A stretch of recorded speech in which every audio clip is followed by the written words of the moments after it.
But I'm glad you mentioned being like that we had kind of aged out of Pokemon and Dragon Ball Z right when it hit peak popularity. Because one of the comments on that K-pop Demon Hunters video, and this isn't the focus of the show tonight, guys. It's just something I wanted to get King Z's take on because we had a lot of great feedback on that video.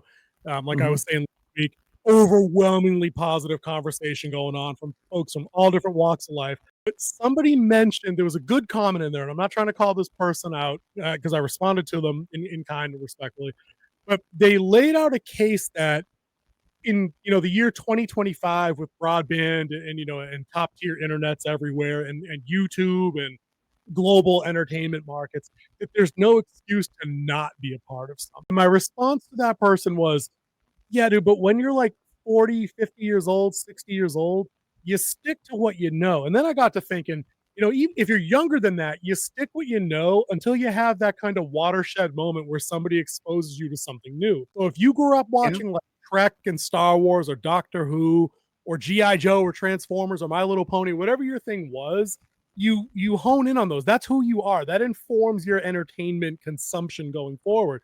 And it's not typically until you get to someone new, like a new girlfriend or a new boyfriend, a college roommate that goes, yeah, bro, have you ever seen Full Metal Alchemist? Co-worker, anybody, they'll say, hey, have you ever seen Full Metal Alchemist? Hey, have you ever actually watched a professional soccer match? And I'll be like, no, I didn't grow up with soccer. My high school, back in the 90s was just getting into that, but my kid that I'm raising, they're in soccer from like pre-K on.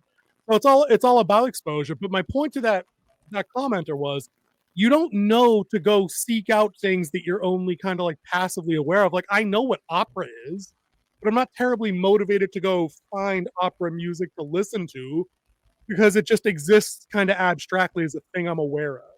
You know what I mean? Yeah, Like, you so animated Pavarotti is a great singer, but I'm not going buying any of his albums. I'm saying that there's probably loads of rappers out there that I'd like. I listen to a lot of rap in the 90s and early aughts, but like you fade out of some things and you stick with kind of what your core identity is of the things you like to consume.